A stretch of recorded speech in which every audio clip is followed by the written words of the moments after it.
नमस्कार दोस्तों, welcome to my channel. मैं हूं चांद कुबा। दोस्तों आज हम बात करेंगे एक और कॉन्स्टिट्यूशनल बॉडी की, that is national commission for scheduled cast. अब देखिए, national commission for scheduled caste की अपनी एक इवोल्यूशनरी हिस्ट्री है, बहुत ही पेक्यूलियर सी हिस्ट्री है जो कि आज हम जानेंगे। साथ ही में जानेंगे कि इनके powers, functions, roles and duties क्या क्या है। मुझे उम्मीद है कि ये सेशन आपको काफी पसंद आएगा। चलिए शुरुआत करते हैं आज के इस सेशन से। अगर मैं primarily national commission for scheduled caste की बात करूं, देखिए ये कॉन्स्टिट्यूशनल बॉडी है। आर्टिकल 338 में इसका जिक्र दिया गया है एंड इनका जो प्राइमरी रोल है that is to safeguard the interest of scheduled caste. उनके खिलाफ होती कोई भी एट्रोसिटीज हैं तो उनको इंक्वायर करना, इन्वेस्टिगेट करना एंड गवर्नमेंट को रिकमेंड करना कि कौन सी पॉलिसीज बनाई जाए, किस तरह से पॉलिसीज बनाई जाए जिससे शेड्यूल्ड कास्ट के इंटरेस्ट को इंश्योर किया जा सके, सेफगार्ड किया जा सके।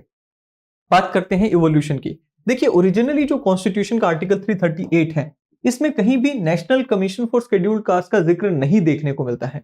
ओरिजिनली एक सिंगल मेंबर का एक रोल यहां पर बनाया गया था, एक सिंगल मेंबर की पोजीशन बनाई गई थी to look into the interests of scheduled caste and scheduled tribes. ये जो सिंगल मेंबर का ऑफिस बनाया गया था, इसे कहा गया था special officer for scheduled caste and scheduled tribes. अब ये जो स्पेशल ऑफिसर था, इसे कमिश्नर कहा जाता था। तो मैं इसे नंबर 1 बता देता हूं। ये फर्स्ट बॉडी है, क्या था? स्पेशल ऑफिसर फॉर एससीज एंड एसटीज, जिसे हम कमिश्नर के नाम से जानते थे। ये पहली बॉडी आर्टिकल 338 में बनाई गई थी। इसके बाद हमें देखने को मिलता है कि 1978 में गवर्नमेंट एक रिजोल्यूशन लेकर आती है पार्लियामेंट में। माइंड यू, ये कानून नहीं था, ये एक रिजोल्यूशन था एंड इस रिजोल्यूशन के थ्रू एक multi member commission for scheduled caste and scheduled tribes बनाया गया। Now this is body number 2 जो कि 1978 में बनाई जाती है। अगेन नॉन स्टैट्यूटरी, बिकॉज ये कानून के द्वारा नहीं बनाई गई, सिंपली एक रेजोल्यूशन के द्वारा बनाई गई बॉडी थी। क्या नाम था? Commission for scheduled caste and scheduled tribes. ये जो बॉडी थी, इसे नेशनल लेवल का बॉडी दिखाने के लिए सरकार ने 1987 में एक और रेजोल्यूशन लेकर आया एंड ये जो बॉडी थी commission for scheduled caste and scheduled tribe, इसका नाम भी बदला गया एंड इसको कुछ और फंक्शंस एंड पावर्स दी गई। अल्टीमेटली 1987 में इस बॉडी का क्या नाम हो गया? National commission for scheduled caste and scheduled tribes. Now this is body number 3। Mind you, again ये फिर से रिजोल्यूशन के द्वारा ही सारा काम किया गया, so it is non statutory body. ठीक है जी। सो अब हो क्या रहा था? एक तरफ तो ये जो हमारी पहली बॉडी थी जो कि आर्टिकल 338 में दी गई थी, ये काम कर रही थी। पैरेलल में ही ये जो हमारी दूसरे नंबर की बॉडी थी, ये भी काम कर रही थी। अब जब ये तीसरे नंबर की बॉडी में कन्वर्ट हो जाती है तो पैरेलल में ये भी चलती रहती है। ऐसा लगभग 3 साल के लिए चला। अल्टीमेटली 1990 में एक कॉन्स्टिट्यूशनल अमेंडमेंट एक्ट लाया गया, जिसे कहते हैं 65th कॉन्स्टिट्यूशनल अमेंडमेंट एक्ट। इस कॉन्स्टिट्यूशनल अमेंडमेंट एक्ट के द्वारा 2 चीजें की गई। पहले तो ये जो special officer for scheduled caste and scheduled tribe है, इस ऑफिस को खत्म कर दिया गया।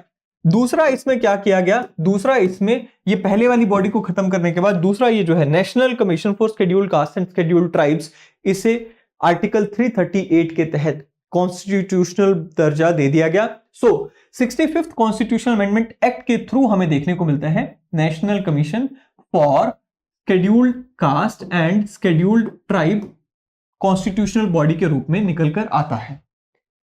यहां पे भी मामला रुकता नहीं है। इसके बाद हमें देखने को मिलता है 89th कॉन्स्टिट्यूशनल अमेंडमेंट एक्ट जो कि 2003 में लाया जाता है एंड इसके द्वारा ये सिंगल बॉडी को 2 बॉडीज में बाइफरकेट कर दिया जाता है। एक निकल कर आता है नेशनल कमीशन फॉर एससीज एंड दूसरा निकल कर आता है national commission for STs.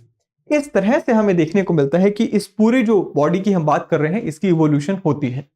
Functions की अगर मैं बात करूं, देखिए सबसे प्राइमरी फंक्शन तो यही है कि they have to safeguard the interest of एससीज।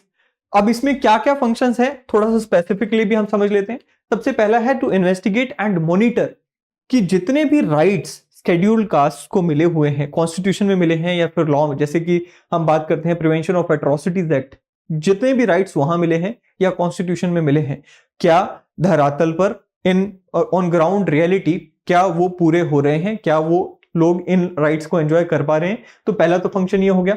दूसरा क्या है कि अगर किसी मेंबर ऑफ शेड्यूल्ड कास्ट के द्वारा कोई स्पेसिफिक कंप्लेन आती है कि उनके राइट्स की वायलेशन हुई है, तो उन केसेस में, उन स्पेसिफिक कंप्लेंट्स में national commission for scheduled cast उन केसेस में इंक्वायरी करता है, इन्वेस्टिगेशन करता है।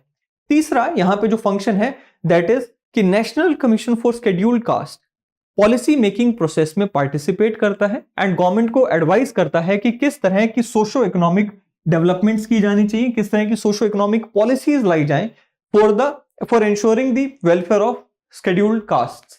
इसके साथ साथ जो national commission for scheduled cast है ये प्रेसिडेंट ऑफ इंडिया को एक रिपोर्ट भी देते हैं। प्रेसिडेंट ऑफ इंडिया के सामने एनुअली एक रिपोर्ट जाती है कि क्या काम इनके द्वारा किया जा रहा है और ये कुछ रिकमेंडेशंस भी देते हैं।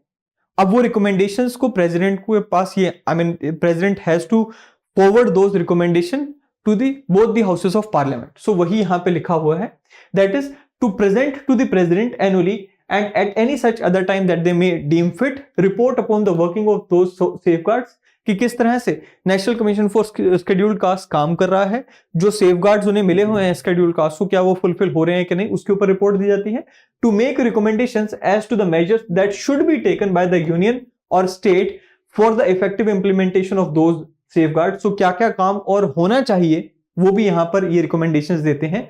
एंड आखिरी में क्या है that is to discharge other functions that may be given to National Commission for Scheduled Caste by the President। So अगर प्रेसिडेंट कोई और फंक्शन इनको देता है तो वो भी ये फुलफिल करते हैं। अब रिपोर्ट की हमने बात की, रिपोर्ट क्या होती है, किस लिए दी जाती है और प्रेसिडेंट का क्या रोल रहता है। कहते हैं जी जो कमीशन एनुअल रिपोर्ट प्रेसिडेंट को यहां पर प्रेजेंट करता है, प्रेसिडेंट की ये जिम्मेवारी है कि उस रिपोर्ट को पार्लियामेंट के दोनों सदनों के सामने पेश किया जाता है, एक्सप्लेनिंग इन द मेमोरेंडम कि जो रिपोर्ट में रिकमेंडेशंस दी गई थी कितनी उन्होंने इंप्लीमेंट की हैं प्रेसिडेंट ने एंड कितनी इंप्लीमेंट नहीं की हैं, नहीं इंप्लीमेंट हुई हैं तो क्यों इंप्लीमेंट नहीं हुई है। साथ ही में ये जो रिपोर्ट है ये president governor of the particular state के पास भी फॉरवर्ड करते हैं जिस स्टेट का जिक्र इस रिपोर्ट में होता है। For example let's say national commission for scheduled cast ने कहा कि तमिलनाडु में ये प्रॉब्लम शेड्यूल्ड कास्ट लोगों को फेस करने को मिल रही है जिसका ये सॉल्यूशन होना चाहिए। तो ये जो रिपोर्ट है जिसमें तमिलनाडु का जिक्र आ गया और वहां के शेड्यूल्ड कास्ट का जिक्र आ गया, इस रिपोर्ट को प्रेसिडेंट ऑफ इंडिया के द्वारा गवर्नर ऑफ तमिलनाडु के पास पेश किया जाएगा। गवर्नर ऑफ तमिलनाडु उस रिपोर्ट पे क्या एक्शन लेती है वहां की सरकार, उसके साथ और क्या एक्शन नहीं लेती है उसके मेमोरेंडम के साथ तमिलनाडु स्टेट लेजिस्लेटिव असेंबली के पास भी वो रिपोर्ट को पेश करेंगे। सो इस तरह से यहां पर ये सारी रिपोर्ट का जो काम है वो चलता है। Now power of the commission, देखिए कमीशन के पास कई सारी ऐसी पावर्स हैं जो कि एक सिविल कोर्ट के पास भी होती हैं। सो इसमें यही लिखा हुआ है कि सबसे पहले तो जो प्रोसीजर होगा, जो national commission for scheduled caste के खुद के काम करने का जो प्रोसीजर होगा वो खुद ही बनाते हैं। तो ये पहली पावर होगी that they have this power to regulate its own procedure. दूसरा, जैसे मैंने आपको कहा कि सिविल कोर्ट के पास जो जो पावर होती हैं व्हाइल ट्राइंग अ सूट, वो पावर्स निम्नलिखित मैटर्स में national commission for scheduled caste के पास भी होती हैं। फॉर एग्जांपल मान लीजिए national commission for scheduled cast किसी मैटर में इन्वेस्टिगेट या इंक्वायरी कर रहा है फॉर दैट मैटर, अब वहां पर किसी को समन करना या किसी की अटेंडेंस को अपने सामने एनफोर्स करना, ये power national commission for scheduled caste के पास है। इसी तरह से अगर किसी को ये कहना हो कि भाई आप कोई एविडेंस लेकर आओ, कोई डॉक्यूमेंट हमारे सामने पेश करो, जिस तरह से कोर्ट ये कह सकता है, आदेश दे सकता है, वही national commission for scheduled caste के पास भी ये पावर है। सिमिलरली किसी एविडेंस को एफिडेविट पे लेना, रिक्वेजिशनिंग एनी पब्लिक रिकॉर्ड यानी कि किसी कोर्ट से या किसी सरकारी दफ्तर से कोई पब्लिक रिकॉर्ड को मंगवाना, किसी को समन करना to have this person as an witness, तो वो पावर भी यहाँ पे national commission for scheduled caste के पास है। इसी के साथ साथ कोई और मैटर अगर प्रेसिडेंट के द्वारा इन्हें दिया जाता है तो उसमें भी काम करने की पावर इनके पास है।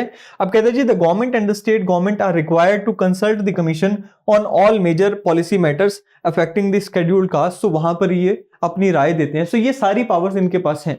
नाउ कहते हैं जी commission is also required to discharge similar functions with regard to Anglo Indian community. Now जो फंक्शन शेड्यूल्ड कास्ट के लेकर यहाँ पे national commission for scheduled caste fulfil करता है, Anglo Indian community of India के लिए भी इनकी उतनी ही रिस्पॉन्सिबिलिटी बनती है। 2018 तक ओबीसीज के लिए भी इनको काम करना होता था, लेकिन 2018 में हम देखते हैं कि कॉन्स्टिट्यूशनल अमेंडमेंट एक्ट के द्वारा हमने एक सेपरेट कमीशन बनाया जो कि खास करके काम करता है अदर बैकवर्ड क्लासेस के लिए। सो तब से हमें देखने को मिलता है कि इस कमीशन की, that is national commission for scheduled caste की रिस्पॉन्सिबिलिटी इस केस में खत्म हो गई है। ये था जी national commission for scheduled caste. मुझे उम्मीद है कि काफी कुछ नया समझ आया होगा, काफी कुछ सीखने को मिला होगा। अगले सेशन में मिलेंगे। Till then thank you, have a great day ahead.